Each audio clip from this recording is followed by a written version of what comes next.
Oyez, oyez, braves gens, de tout temps l'histoire a été parsemée d'une multitude d'expressions et de gestes que vous employez encore aujourd'hui, mais sans vraiment connaître leur origine ou leur véritable signification. Eh bien, je vais me faire un plaisir de vous les expliquer. Allez, c'est parti!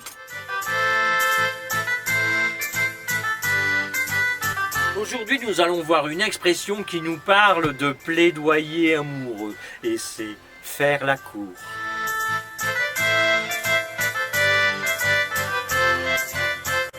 De nos jours, vous utilisez cette expression pour dire que vous ou quelqu'un cherchez à séduire une personne par amour, que vous lui déclarez votre flamme.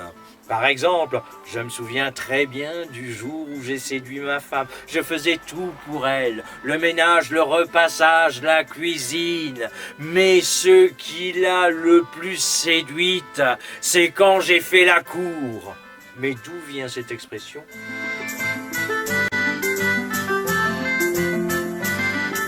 Cette expression nous vient du Moyen-Âge, et plus exactement de la fin du Xe siècle. À cette époque, la cour désignait la résidence du roi et de sa suite. Puis par la suite, la cour a désigné l'entourage du souverain. Donc, faire la cour consistait à s'attirer les faveurs du monarque. En somme, le flatter, attirer son attention, le séduire. Puis, au XVIe siècle, l'expression décrit l'assiduité dont on fait preuve pour s'attirer les bonnes grâces d'une personne.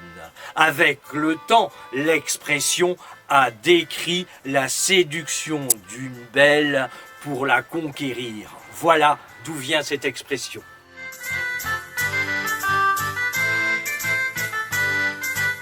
Donc, faire la cour, ce n'est pas balayer la cour, ni plaider en justice, mais c'est plutôt séduire l'être aimé par de belles paroles, par de belles promesses. C'est lui faire croire qu'on est le plus beau, le plus fort, le plus merveilleux, et que sans nous, l'autre n'est rien.